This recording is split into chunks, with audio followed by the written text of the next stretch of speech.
Hello, EKN Nation. Welcome to another edition of Face2Face. My name is Rob Howden, joined by David Cole, episode number 92 of the show. It is December 15th, 2025. We are rolling our way into Q4. But David Cole, we could not be more busy right now. It's Q4. We're going to start talking about 2026. The schedules have been announced, but we're going to talk to Andy Seesemann about the challenge of the Americas tonight, all about 2026. But man, we're rolling into a very busy time. I know you are flat out. Previews for Rock Vegas, previews for Super Nationals. There is so much stuff happening over the next couple of weeks that we'll be doing. But again, you have to still, plant your feet and talk about 2026 because it's right around the corner. Yeah, that's what essentially teams are starting to look ahead, because if they're not ready for the upcoming month, what have you been doing? All right. Kind of reality bites right now. Today is October 15th. The next 30 days are just pretty much 32 or 35, however many days there are. I don't know how many days are in the month now, but it's going to be nonstop. After we get done here, I got to do a recap on the Rock Cup Super Final that's going on right now. We had a couple Americans in the top 5 in qualifying, and I'm not quite sure where he finished on heat races at the end of the day. So we're going to do a recap on that. Leaving tomorrow for the RMC US Trophy Final, where 5 tickets to the Rotax Max Challenge Grand Finals will be handed out on Sunday. 2 in Mini Max, a junior, and 2 in senior. So I get to see that. Over 100 Rotax drivers battling for those tickets as well. And then, as you said, Rock Vegas Super Nationals 28. You can hear it in your voice. You're already tired. Well, it's been a long month and a half, parent wise. So, and this Windows 11. You know what? This Windows 11 screwed me over yesterday because my computer took 5 hours to install that. I lost a lot of time doing my parental stuff that I was supposed to be doing yesterday. So I'm playing catch up on that, playing catch up on work, because let's face it, Rob, karting is a 24-hour, 7 days a week business. It doesn't stop right now. You're right. Like I said, Super Final this weekend, the U.S. Trophy Final for Race Rotax. A couple weeks. We're only a week and a half away, really, from getting things rolling as well. Or 2 weeks away from Rock Vegas. Right after that, you mentioned the middle of November, Supercards USA Super National. So a lot still to cap off here in Q4 to finish up the 2025 season. But with all the schedules that have been coming out, all the news is coming out.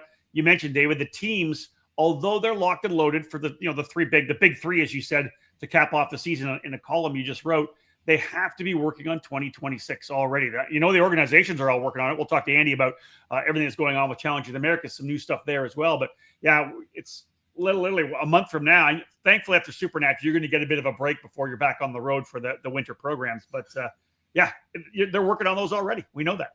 Yeah, the vacation submissions will be coming on that. Exactly. And that's the thing too. The Challenge in Americas that we're going to talk about. It's the only program right now that's set in stone. Kind of, it has its dates, it has its location, and it's going to be announcing the class structure coming up for 2026. Where the other programs are still trying to figure out. Obviously, logistics wise, there's a lot going on that they're trying to lock down. But of course, they're also getting ready for the events that are coming up as well. So, yes.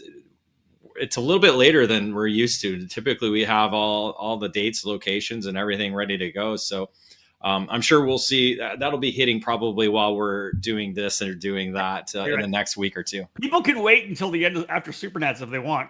They can announce it there. They can announce it, Thanksgiving when nobody's around either. So that's good too. All right, let's get Andy Seesemann here. He's waiting in the studio to chat about the 2026 Challenge of the Americas. Lots going on for sure. Let's get Andy in here. Andy, how are you, my friend? Calling in here from Idaho. Great to have you with us. And lots going on for the challenge. Yeah, absolutely. Not as much as you guys got going on right now, but David, you're probably living the life of luxury. But easy now. I got another full-time job as well. Let's be real. But life is good. It's the weather's starting to turn. It's about 60 in the day and about 40 at night, and sometimes it rains. Today's crystal clear blue skies. The trees are turning. It's gorgeous. So we're going to go over the schedule and locations for the 2026 challenge. We've also got to talk about a class structure change, which I think is really big, which we'll get into in a second. But off the top of the charts, one of the things that happened within your program, FTK Promotions, the series itself, was a connection with one of the biggest, big names, one of the longtime names in American karting, Courtney Concepts. Let's talk a little bit about what's going on with the new partnership. Well, it's been great. I mean, Mike wanted to step back, and fundamentally, I suppose we're partners for a little bit until he decides to really hand the reins over. Until I stop calling him 3 times a day and asking him what is this part number and how do we order that. But fundamentally, he's not involved. It's me all the time, and it's he's 65. Sorry, Mike, I ratted you out, but he's wanting to snowbird a little bit. He moved up here before I did, right? He moved up here in 18. I mean, we literally lived 15 minutes from each other in California. Now we live 15 minutes from each other here, which is crazy. But for sure. It's called stalking. Pardon me? It's called stalking. Yeah. Oh, yeah. Oh, I came later, so for sure. But he was ready. To Mike's credit, he felt like he wasn't connected to the sport anymore. I mean, Mike was never the guy at the track all the time. Fundamentally, Courtney Concepts is an importer wholesaler. It doesn't deal with the end user. For the end users out there that don't know what it does, I mean, all the bits that you pick up at your kart shop or from your team, that's what Courtney Concepts sells, right? The Motul oil, the RK chains. We have our own brand of gears, and obviously there's bead locks and hardware and wheel nuts and conical washers and spark plug. I really say it's like a penny candy store for karting, right? It's a lot of people aren't old enough to remember penny candy stores. Maybe David, but you and I are, Rob. Yeah, for so sure. It's like all the little bits and hardware and stuff besides the RK chains and Motul lubricants. I mean, all that stuff we supply to all the dealers and teams that are our customers. So for me, I'm still connected to the sport more than Mike is at this point in his career. And he just felt it was the perfect time to just say, it's time to hand it over and walk away. Well, walk away with a big check, but he walked away. Can we ask that? So what was the genesis of it? Was it a phone call? Were you guys trackside at an event? Obviously, maybe you were working. We've worked with obviously Courtney as a sponsor for many years. Like the dialogue, I'm sure is there. How did it come up in conversation? I was a dealer for Courtney Concepts for 20 plus years. I mean, I used to buy my stuff from Mike. Mm-hmm. And when I moved up here, I knew he moved up. I mean, when I first came up here, a year before I bought the house up, 2 years before I bought the house up here, I came up here and knew he was up here. I stopped in and said, "Hey, tell me about Idaho." I mean, it was just one of those things. So Mike and I always been good with each other. I mean, it's not like we have dinner 8 times a week, but we're friends. And so you could tell over time. He's like, "Yeah, I'm probably going to sell this in a few years." And I said, "When you get to that point, let me know." That's it. There you go. Yeah. And it just started that way. And then I'd go, I'd pick up my oil for challenge. All right. Hey, I need my 15 cases of oil for challenge. He's like, "You still interested?" "I'm not ready yet. You still interested?" I'm like, yeah, just let me. The devil's always in the details. It's always in the numbers and the specifics. But you guys were just checking in on the temperature of it all, right? Yeah. We had our first date. Then we had our second date. Might have gotten to third base with them. You never know. Oh, wow. All right. Andy, logistically, obviously, had he been in California, the big move would have been something different. Logistically, it seems like if you're 15 minutes apart, it's going to eventually, when the transition fully comes, to move everything over to FTK Promotions, which you're expanding on. It seems like it would be like an easy thing for you guys to put together. It was easy. It was tedious, but it was easy. I mean, when you think about, 50,000, not 50,000, 1,000 or 500 small bins this big full of beadlocks and conical, and then boxes. So you've made the full move now at this point? Yes, everything's here. So I flew up Eric, who was already coming up to help out at Spud Cup, so I flew him up like 4 days early, and then we spent all of Labor Day weekend moving. So it was, I still have the trailer. So it was literally like, take a rack, put it in the trailer, disassemble the rack, bring it, rebuild it. Yeah. Go back, do it. So it was, from a logistics standpoint, it was easy because it was very simple that we did it that way. It was tedious to go back and forth, but in the end, it was the best way we could have done it. Like I said, the shops were 20 minutes apart, 25 minutes apart. Yep. So we did like a row of racks a day. We just got it done each day, and got it how I wanted it. I changed things. Mike had his way. I have my way. Mike calls it the Courtney way. And I said, okay, well, that's fine. I have the FTK way. And, so stuff's in different spaces, and the shop is set up different than his. But fundamentally, it was a simple transition.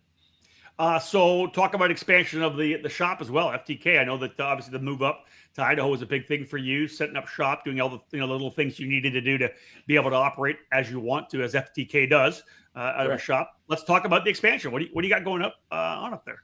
Well, one of the selling points to me coming up buying this particular property was that it had a shop on the property that I was just fine with. And then with the addition of Shinko last year, it was like, okay, I'm starting to stretch, but I still have enough room. And then I added Courtney. It's like, oh man, now I'm in trouble.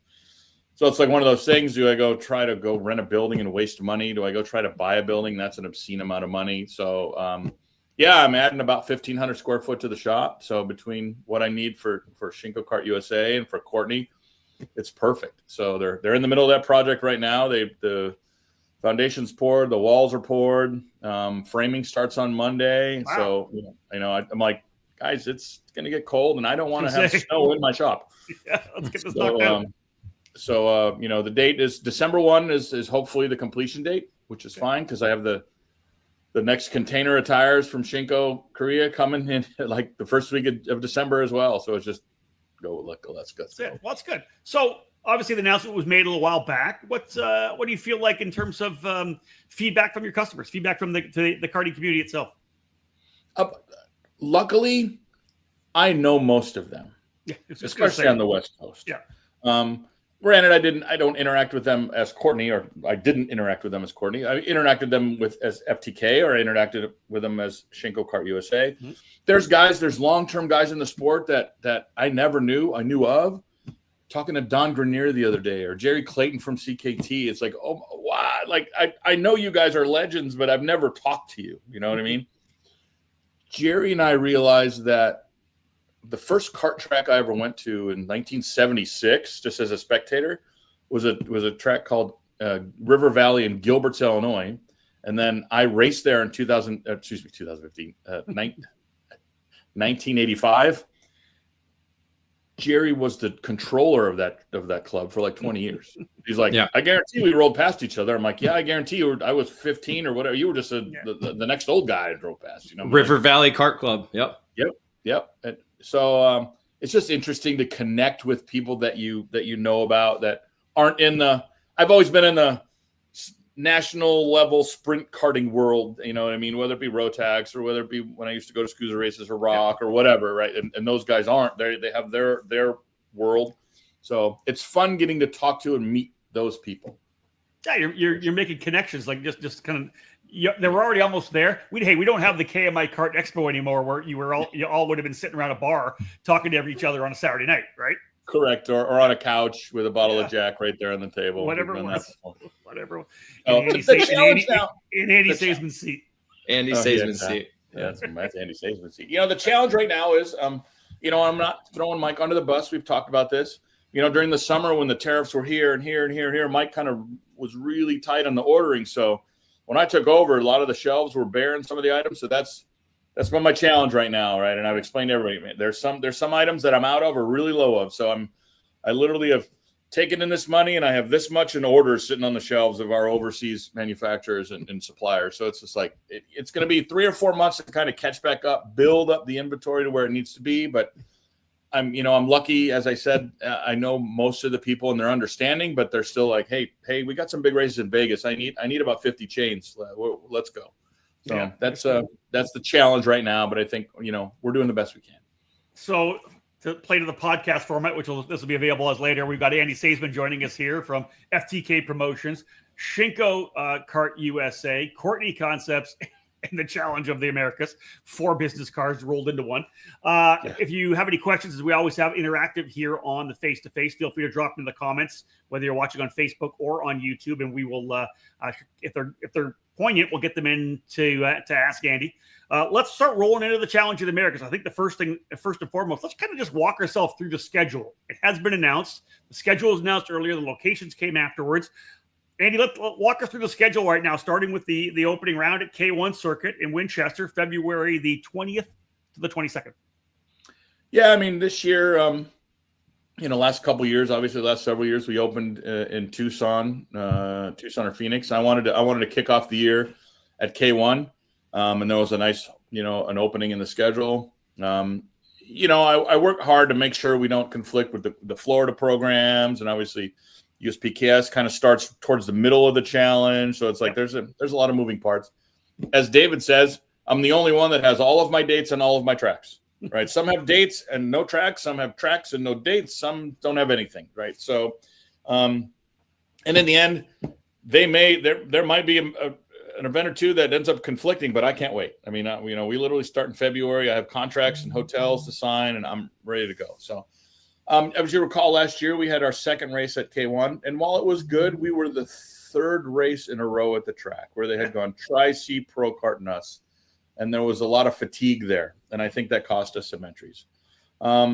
This year, Tri-C is a couple weeks before us, but then there's a weekend off, and then there's us, and I don't think Pro Kart even starts next year until April. I've looked at Tom's dates, so it's like there was a nice spot there. So I bumped the schedule a little bit later. Normally I open either in early February or late January. I'm opening the third weekend of February, and that's to kind of get out of the way of the Florida stuff. So if teams want to go there, you go there, move your stuff, and then maybe come back towards the end. So I'm excited to start there. I think that's going to be a really, really, really big, a really good event for us for sure. Love that. From there, let's talk about a return to Phoenix, Arizona, going back to the PKRA facility in Glendale, April the 17th to the 20th. So essentially 2 months later, get a chance for people to kind of reset the bar. The winter's programs will essentially be done by then.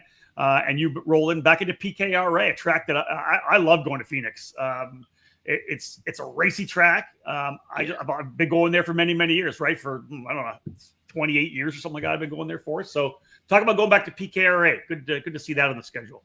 And that may be, I think David did a study once, either that one or Sonoma are the 1 and 1A of the tracks we've gone to the most. I mean, we were at Phoenix for like 13 years in a row or some ridiculous thing.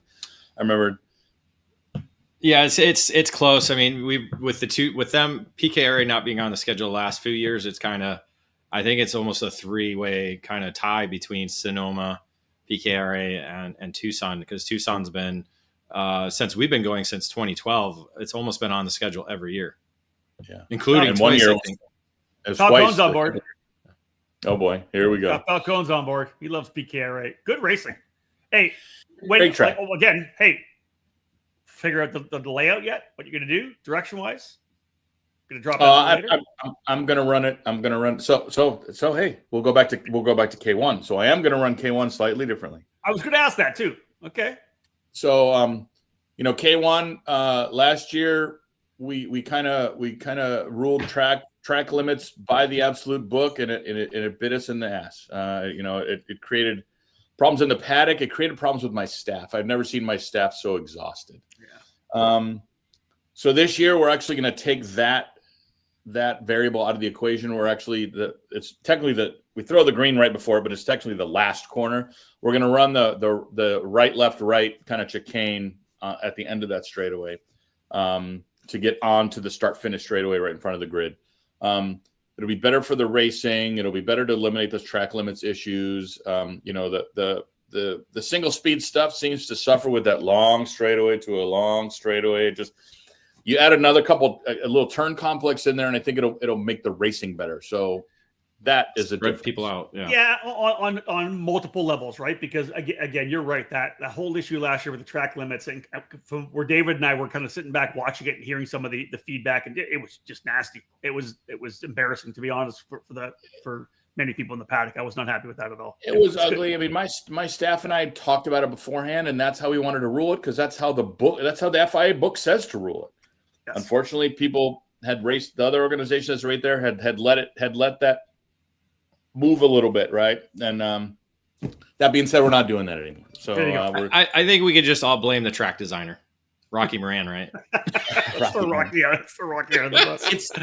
It's the Paul Ricard nature of that corner. The fact that it has all of that runoff, right? And the reason why they did it is because it's primarily for rental carts, and they don't want the people in their $10,000 rental carts driving off and scraping the bottom of them. I get it, but then when it gets to us, it causes problems. But anyway, because you look at Newcastle going down Long Pond Straight to the left-hander when the finish line was at the original location.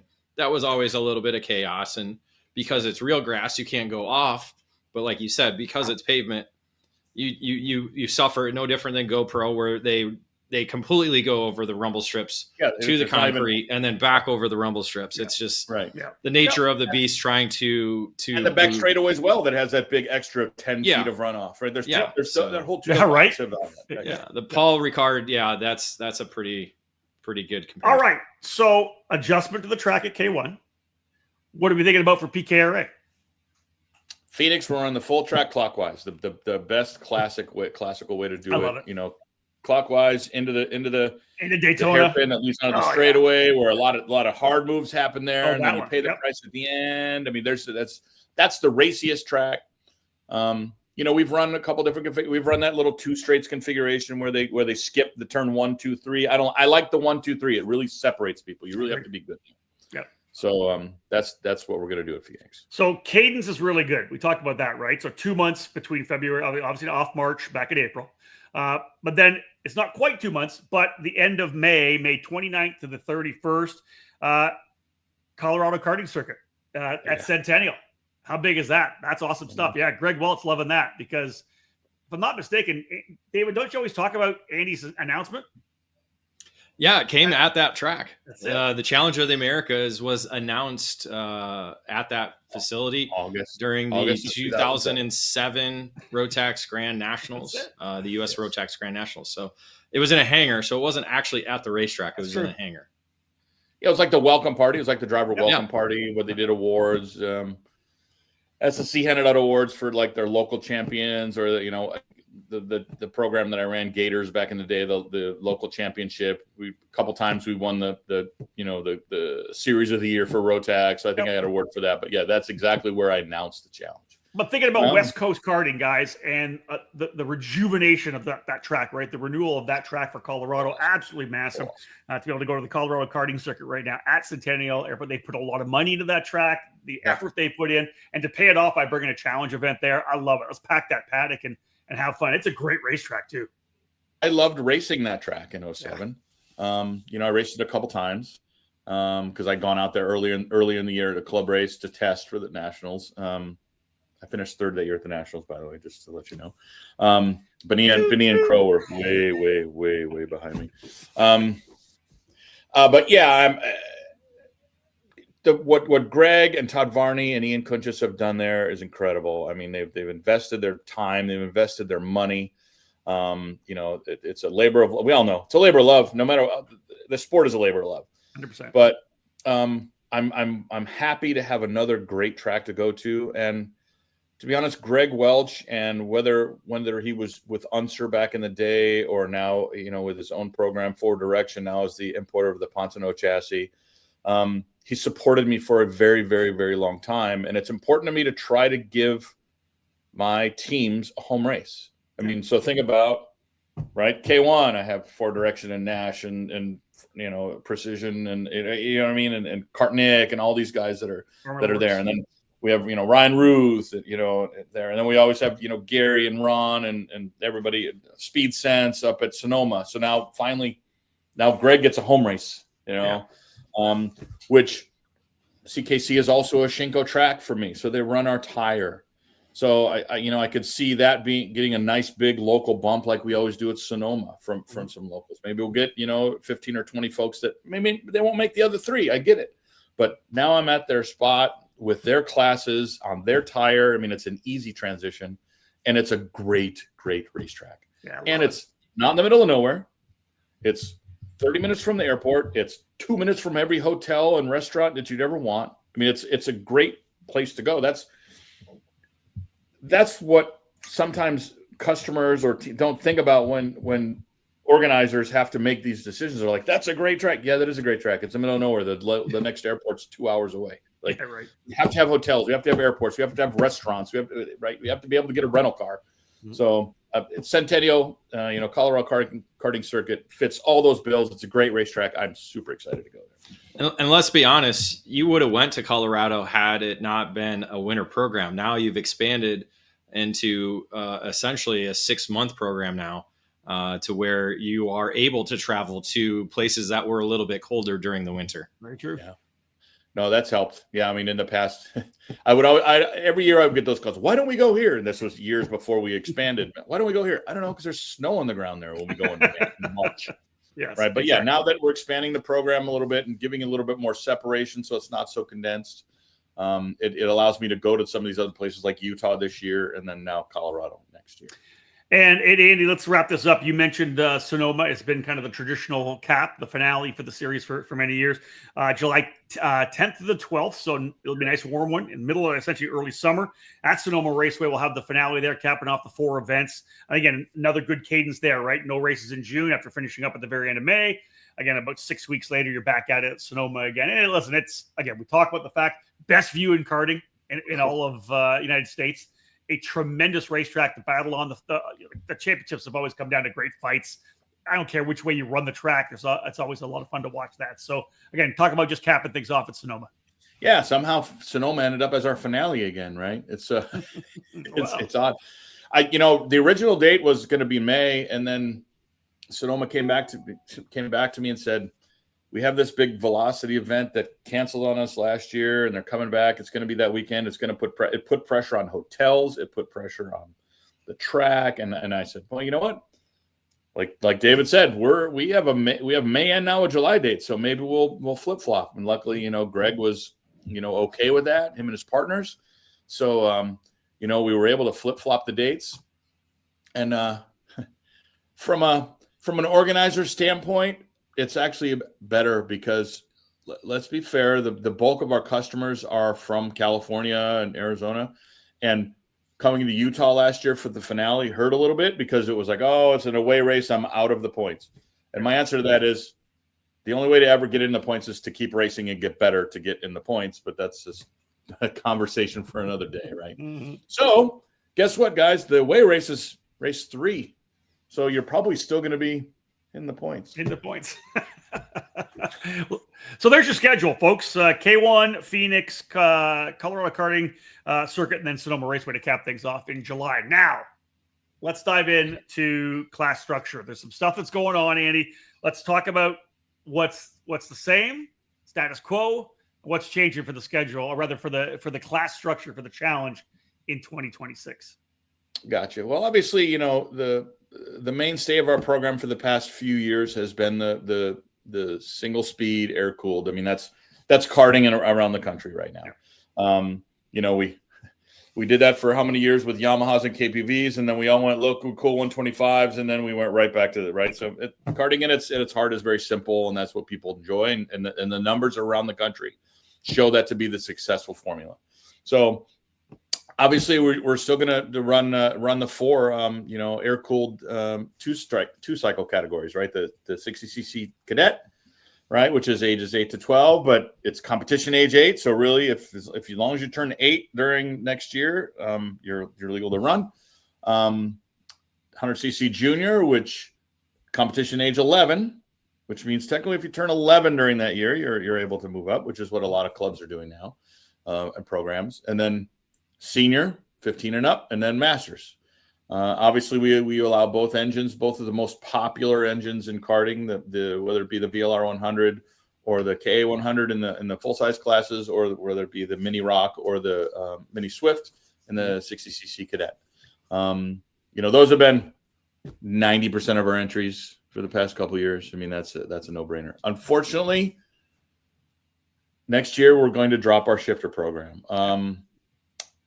Talking to the teams, we watched it happen this year. I mean, we started off okay. I mean, and then by the end, we had like 4 or 5 combined between the masters and the senior. And unfortunately, that just doesn't pencil out, doesn't pay for itself. Certainly doesn't pay for what I paid out.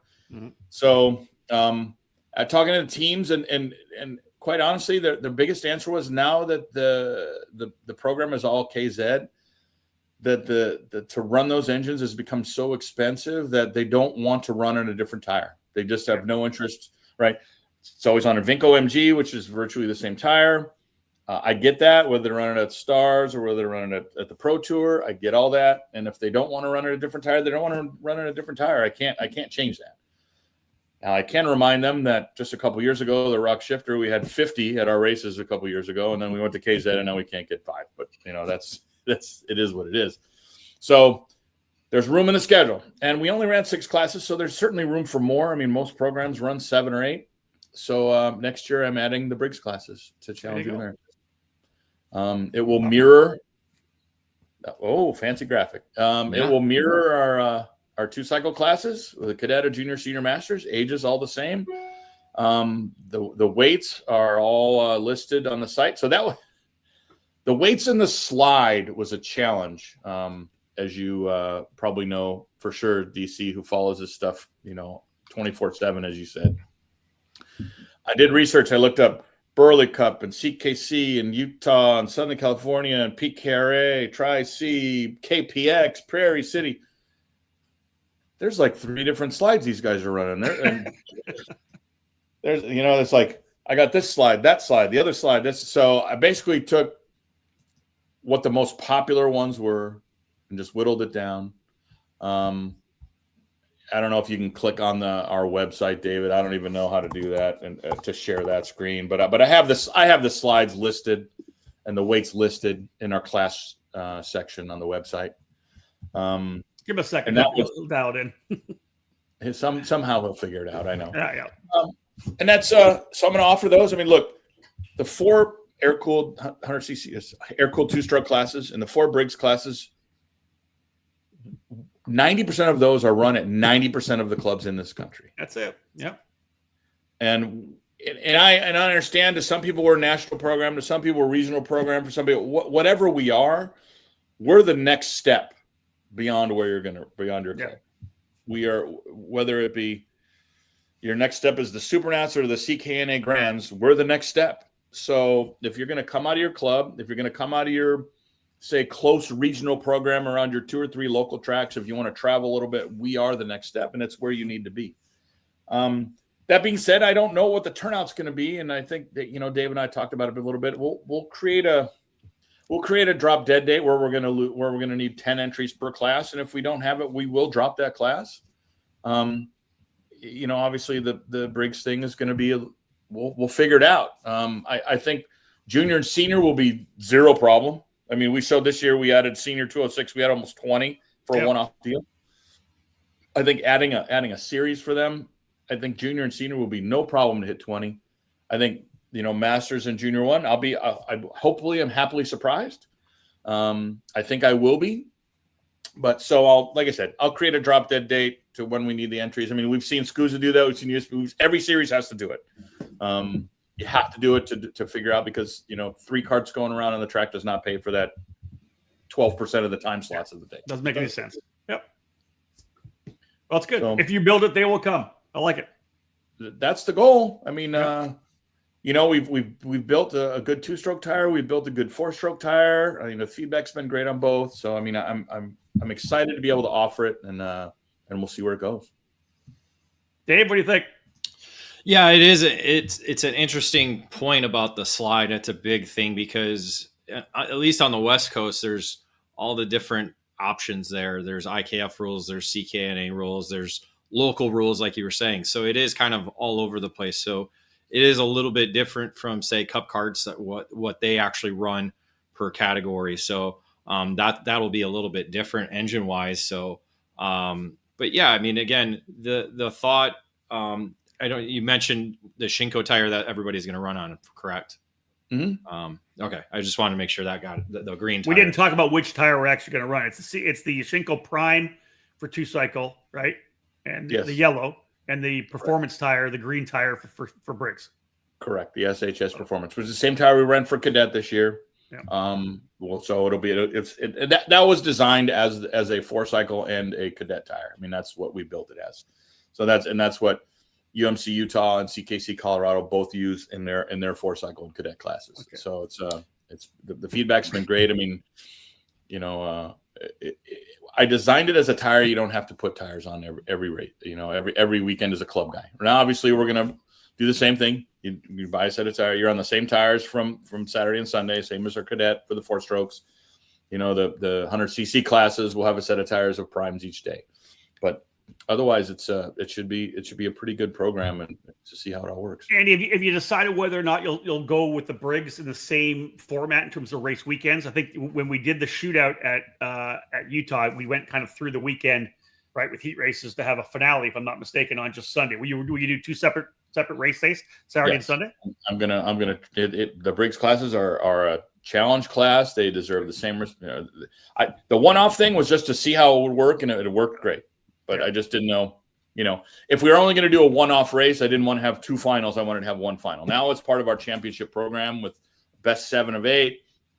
We put out a constant contact survey, and surveys are always interesting because I had people from having raced with us in 7 years answering. And they're like, "Oh, we need to do this. We need to do that." I'm like, "Well, you haven't been to my race in 7 years." But so I poured through that data. But the 2-day format was overwhelmingly the most popular format. For sure. Yeah, love it. All right, go, David. Bring him in. Greg's driving right now. He wants us to say the slides, so I'll real quick run it off. Green slide for cadet. It'll be the black slide for junior, and of course, black slide for senior and masters. That sound good?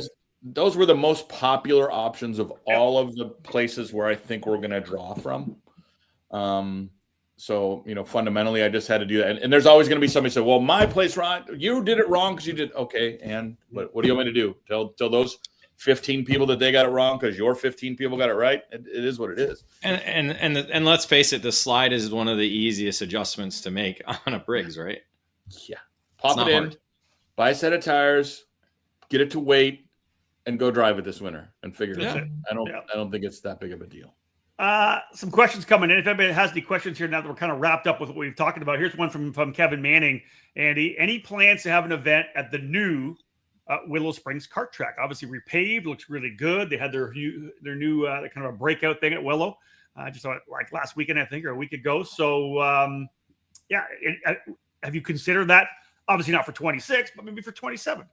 So to connect to that constant contact survey we sent out, that was one of we said rank the tracks, and we put the tracks that we always go to, and we said any other tracks, and obviously the new track at Pahrump and Willow were 1 and 1A. They're really close to tracks that people want to go to.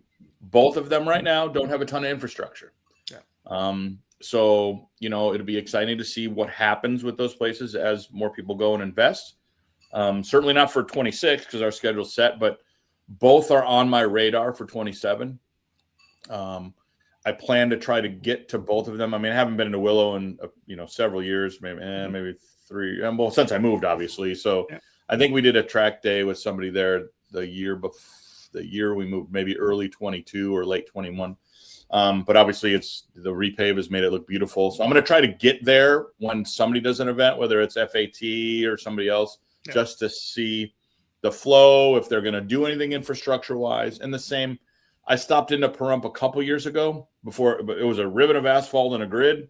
Now they've done a little bit more. So, I'll try to get there next year and see, maybe one of their club races to see what kind of infrastructure they've built. But it just goes back to when programs like ours, we need more than just a beautiful ribbon of asphalt. We need infrastructure, hotels, airport. The struggle with both of those tracks is the lack of infrastructure right now, and the fact that the closest airport is more than an hour away, and hotels are pretty scarce. But luckily I have a year, so you have some time. Exactly. So Kevin, for sure, it's on my radar, Kevin. Let's bring this question in for Jackson Lambros, who will actually join me as part of the announcing team, commentary team at Rock Vegas. Andy, he asked, what factors into you guys allowing both Rock and IME engines? I know the answer to that question, but for Jackson's sake, to bring them both in. I used to be a Rock only program, but the West Coast, because let's be honest, the IME West Coast importer is in Southern California, so IME has a huge presence. So except for cadet, we did allow the IME engines in the full size classes for a couple of years, and then it just got to the point where.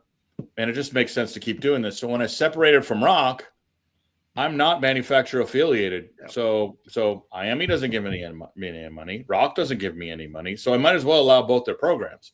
And then factor in the fact that Southern California is all KA, and Rock Sonoma is all rock. Which one of those customer bases do you want me to tell to not bring their engines? Yep. So it's super simple. We found a way to make the senior stuff run very, very close with the weight break. The junior stuff, the rock is still faster, but I've talked to the Burley Cup guys. I'm trying to get a couple of their restrictors to see what I can do. So, in the next month or two, we may get the KA closer to the rock to be able to make it attractive to run. So we'll see. There you go. Yeah, great question and great answer. Master and Cadet, same thing. Good parity there as well too between the two engines. Yeah. For sure. Yeah, we watched that happen. There were guys that were essentially in the top 5 all on different motors. Well, yeah, we've seen a guy go from, I think Greg Welch was one of them, go from Miami one day to Rock the next and still be up front in both days. So. Ian Kunchis did it at Tucson a couple years ago. He won on one day and then put the other one on, either added or took up the 10 pounds, whatever he did, and literally ran within the same 10th and won with the same margin. So I was like, okay, with that stuff, we got it really close. Let's lean in and kind of cap things off here, Andy. We always like to talk about staff anytime we talk about it. You're still quite a ways away, obviously, from the first round in February. What's the staff looking like? Who's coming back? Who will we see next year? It's always a little bit of turnover every year. Get a person here and there. Well, how's it look for? Yeah, I mean, the last couple of years I've been unhappy with my announcer, but he keeps coming back, so I don't know what's going on with him. You should fire that guy. He needs some weekends off. He wishes. But the media guy he brings with him is top notch, so I can't possibly fire him. So. Yeah, but he doesn't make burgers for the staff either. So let's be real. That's true. But he's easy to buy booze for. It's just a bottle of Bacardi and a 2-liter of Coke. It's very, very simple. It's the easiest thing in the world. Now, fundamentally, we're the same. I mean, I say this every year, and it's not a cliche. I am blessed. I am blessed to have the same people for so many years. My 1 and 1A race directors, rank them how you want. Taylor and Mark are still with me after all these years. They keep getting older and keep threatening to retire, and then they just don't. So I love them. I'm blessed and happy to have them. Unfortunately this year we're going to lose the Brooks family. We're losing Tyler and Megan. They moved to Kentucky a couple years ago, and both in their mid-30s, kind of moving up their corporate ladders, and it's the travel gets a little tough to try to get from Kentucky to Southern California. True, yeah. But obviously, we still have Josh Velaz, who's just as good as anyone out there. I mean, Josh is a race director at his local programs. I mean, and then we'll fill in with a few people that we have. Phil Hand throwing the flags. I mean, we still have a couple other assistant race directors I'm working on. Tech is the same. Robert Yarley and. Corey and Cam Edwards. I mean, Cam Edwards is my guy from up here, right? So I met him a couple years ago when I came up here, and I asked him to come throw flags for me at one of the races because I think Ryan Egan couldn't come or something, and he threw flags for a couple races and told me, "I hate doing flags. Please don't ever make me do flags again." He's our local race director up here. He's actually the local race director at the NASCAR oval track, and he's may work for Burley Cup next year, but for me, he does tech. So it's fun. It's interesting to cross-train a lot of different people. Mm-hmm. His wife, Beth, because Megan's going to depart, his wife, Beth, has stepped in and she's going to run the tire department, So, I mean, obviously we have Ashley Velaz, her spot, Maddie doing penalties, my rock, Shelby, never. With the minute Shelby retires or gets pregnant, I'm out. That's it. It's I quit. So, that's that story. Guys on the grid, we love Guy. He's, that guy is going to die on the grid at one of my races. That's probably true. That's be like, I guess we got to replace Guy this year. Obviously Eric and Angel are Eric and Angel. I mean, they're not going anywhere. That's it. It's the same crew. It's a family. There's no doubt. We are and our WhatsApp handle is the family, So it's like, I'm blessed to have these people that have supported me and help, support my family for all these years. It's so funny because like Angel is the race director at his local club. And when he comes here, he's the banner and water bottle guy. You know what I mean? It's like Ashley calls us the Avengers. She's like, we are like the Avengers when you guys get together. I'm like, damn right. The Avengers. So listen, the schedule's set, tracks are set, class structure set. You've been doing this for how many years now? What number is this anyways? This is 19. This is coming up on 19. This is 19. Yeah. Dude, you got like 4 months off right now to work on the business because this is plug and play now. You're going to roll into this thing when we get to K1 and unleash the house, unleash the Avengers, and you're done. You put your feet up. Yeah, that's why I had to have add Courtney to my list because I had nothing to do, so I figured I might as well do something during the day around here. Right. There it is. So yeah, I mean it's funny. The days fill, as you know. You think you have both of you. You think you're like, oh, I have nothing in the hopper, and all of a sudden it's 5 o'clock, and you're like, what? I did all this stuff all day. Yeah, I mean, today was literally managing, not managing, but the excavator was here doing all the backfill on the property. Then I filled some orders. Looking at hotel deals for Phoenix. Courtney stuff, and it was like, oh, and then I have an order from Japan coming in, so I'm tracking that. I have another order from Motul coming in, I'm tracking that.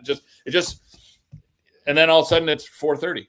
Yeah, you're like, hold on, I got a show to do at 5 o'clock. So, well, so there you go. 6 for me. I'm in Mountain now. Oh, that's right. You're a mountain guy. I forgot about. So that. I did the old man thing. I put on my walking shoes and went on a 45-minute walk, and then came up here and did this. Man. Well, Andy, listen, we're at past the 45-minute mark. Anything else you'd like to pass on to everybody that's tuned in here? And of course, this will become a podcast later on. We'll have it on the ECAN Radio Network available for downloading all of our podcasts. Last couple of thoughts before we shut things down and start thinking about 2026. Come to challenge this year. You know what to expect. Whether good, bad, or indifferent, you know what to expect. As you said, with the staff being with me for so long, the formula is the same. There are no surprises. That's it. Well, hey, listen, it's going to be 2 Cycle Screamer and Briggs Thunder this year too. Exactly. So, we'll do our typical. We'll open the entry at the beginning of December.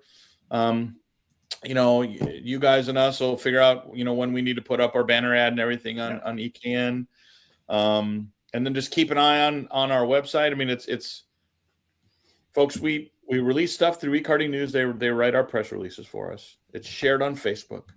We have a website, challengecarding.com. We now have a new Facebook because that's what we didn't talk about. Apparently, Sean pissed off somebody somewhere, which locked down our Facebook for 3 months. So we had to. Go ahead, David. It's his fault.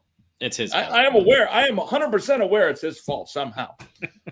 and then, of course, dealing with customer service, I'm sure he was very pleasant to deal with. Oh, sure, yeah.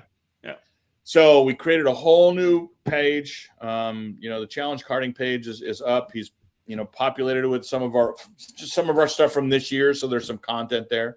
So between eCarding News, the press releases, our Facebook page, we do send out constant contacts. It always cracks me up when people are like, I never got it. And we go look through the list. That's because you unsubscribed 3 months ago. No wonder you didn't get it. Yes, we know. Exactly right. We know you unsubscribed. And do you guys use constant contact at all? Yeah, we do. Once somebody unsubscribes, can you resubscribe them? I don't know the answer to that. I'm assuming. Good question. No, probably. I cannot resubscribe them. They have to try. Oh, they have to do it themselves. Yeah, exactly. They have to do it. They'll just put me on. No, I can't. I can't do that. So we released the information as best we can. The website, Facebook, eCarding News. That's where all the information flow comes from. Please pay attention. You have the basics. The entry will open up with Race Select here in early December. We're excited to have their timing program with us this year. Now that we helped do some beta testing and Keith released it. So I'm excited to see watch that work at CKNA and this year. So and it's only going to get better. Race Select's only going to get better. We talked to Keith there in a show we did. Talk about the fact that there's stuff that they're going to drip out, right? There's going to be a lot more stuff coming. It's going to be, by the time we roll around to February at K1, that thing's going to be ripping. Yeah, I mean, he has, as you know, he has the stuff in there like the best 4-lap average. Okay, that guy cracked off a lap, but if you look at the best 4-lap average, actually the guy in third that's closing is the fastest guy right now. Right? Yeah. He's doing 2s every lap. You just cracked off a 1, but you just went 2 4s in a row. Guess what's happening? So it's like, Keith is a racer. Keith is super anal about his apps, and he's a great guy to have involved. So I'm excited to have that too. So It's all good. Well, listen, Andy, we appreciate you taking the time from Idaho to chat with us. As we said, we got some time before we're back on track at K1 in February, but lots to be done in the off season. Yeah, keep an eye on ECAN, everyone. We'll have all the information from the challenge that comes out from Andy and Sean. We'll make things ready for you. I forgot to tell you, the newest employee just walked in. Well, what do we got? Finally, she's going to come to all the races now. Oh, my goodness. Here we go. Her and Trev. Trev's going on track, and Kathy's going to do wristbands and T-shirts. So I sucked her in for Utah, and now I'm making her work. Luckily, so full-on family affair. Yeah, Grace is still in college, but I have to pay Trevor, but I'll pay her in a different way. Go on. Andy, thanks, man. We appreciate it. We'll talk to you soon. Thank you, guys. Take care. There you go. Andy Seesemann and Kathy Seesemann making a cameo. Of course he forgot his wife and his child to mention. 100%. That was one of the first things he said on the phone with me the other day was, oh, yeah, Kathy's coming all the full time. That's perfect. Well, there you have it, folks. Challenge of the Americas kicking off February 20th to the 22nd at K1. There's going to be a little bit of a different layout there. A little bit of, back to the essentially traditional layout at Phoenix, the one that everybody loves to run.